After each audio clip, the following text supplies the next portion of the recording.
Unoyalam ka BJP ubadairu Menteri Sorkar uba ALHEC ulakam baka Meghalaya Residents Safety and Security Act MRSSA kalabyang bantek lakam ya ke jingwan rung kertep ki briu ki banabar syakani ke jela bat kam dadon kam banwanra sakawai pat kaan.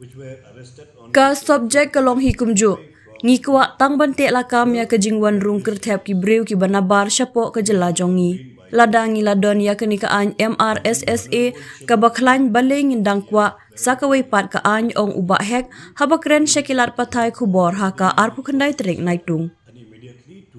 Kat kum kejing ong ke jong u ka MRSSA kedekaan kabaklan ban petngor bat bantek lakam ya kejing wan rung kertep ki briu ki banabar syapok keni kejela Meghalaya. Ka MRSSA kedekaan kababiang bantek lakam ya kejing wan tut ki briu ki banabar bat ban penti kena ya kejing shingan jong kinong wan syangkai bat kiterash nong ulaong. Menteri ulaong ru baka MRSSA ka penkuk bor ya ki dorbar shnong bat ya ki teraying bakintek lakam ya kejing wan rung ki briu ki banabar jela bat kane ka ai kejing yada ya ka bahakamiat jong ki terairi terai muluk ke jela. Nalor kata ula benrap ru ba kejing terwaban penteri kampura ya ke MRSSA on saya keren ha kejing yalang ka kenhun menteri ke Sorkar jela. MRSSA mechanism also is one of the good. Just try this. I'm telling you, it has a great immense help for the local people, for the state of Meghalaya to control the influx. Subject is same.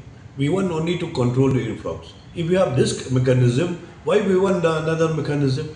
Let's have this mechanism and we control the influx and the safety of the tourists who is coming from outside and also the safety of the local people. Bring some mechanism like MRSSA. So it will be protect the influx to the state of Meghalaya, not only for the tourists which I told before, even for the local people also. And also we empower to the Shnong, we empower to the people, the homestay people, we empower everybody to check the influx. We are the government, we will discuss this in the cabinet immediately to place this.